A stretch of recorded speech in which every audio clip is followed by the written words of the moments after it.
was remarkable, really, something we were very slow to catch on with. Caution bar suspension, and it's powered by a Maybach petrol engine. A lot of people think the German tanks were diesel powered. They weren't. They all used Maybach petrol engines. Again, like the American tank, it drives through the transmission at the front, that is the gearbox and so on at the front of the vehicle, and then the drive sprockets at the front, so the adjustable wheel for the track tension is at the back. But the combination of a welded hull and a torsion bar suspension meant that that tank could be adapted. And it grew up quite remarkably. When the first ones were built, they came with a 37mm gun. In the Desert War, they were extended to a 50 and then a long 50mm gun, all without really upsetting the structure of the tank itself.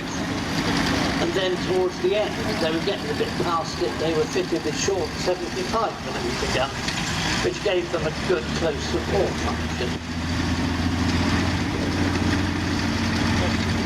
But behind the Panzer III is something really unusual. It's a thing called a Kettenkrad. It was made by NSU, and it's basically a half-track motorcycle. It's got a motorcycle front fork and wheels, and then a set of tracks at the back, like other German half-tracks.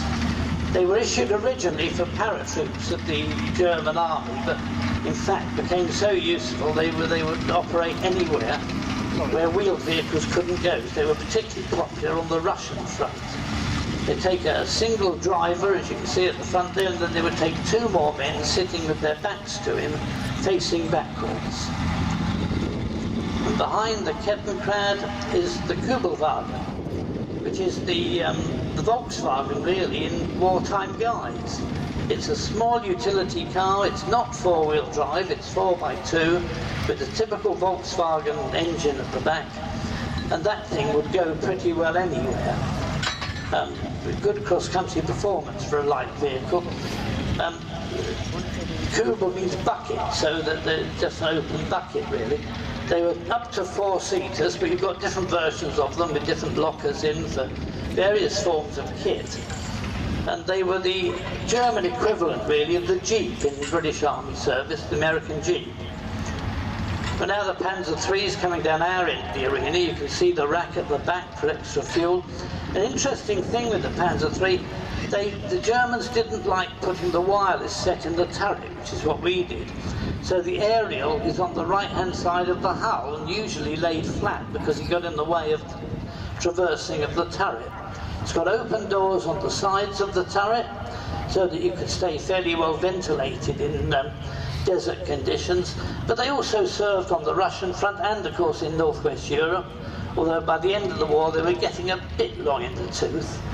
Still an excellent all-round tank in many respects. The Kettenkrad, a bit of a novelty and really incredibly expensive. When you see the trouble they went to with ball-bearing races in the tracks and so on, you wonder why they bothered. And then the Kubel, a good, functional, excellent little cross-country vehicle. Quite an interesting selection there.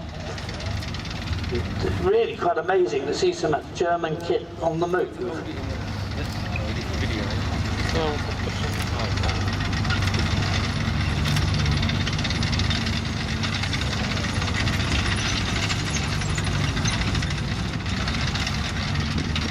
One of the interesting things with the Kettenkrad is since the war, the Germans produced a number of sort of logging tractors based on Kettenkrad technology with the same half-track attachments on. And you see pictures of those. They're quite interesting if you can find any photographs of them. They even got a half-track version of the Volkswagen Beetle, which really looks unusual.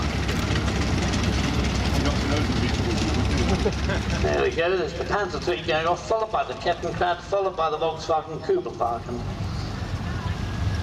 And next, I think, if we're lucky, the Tiger will put in an appearance.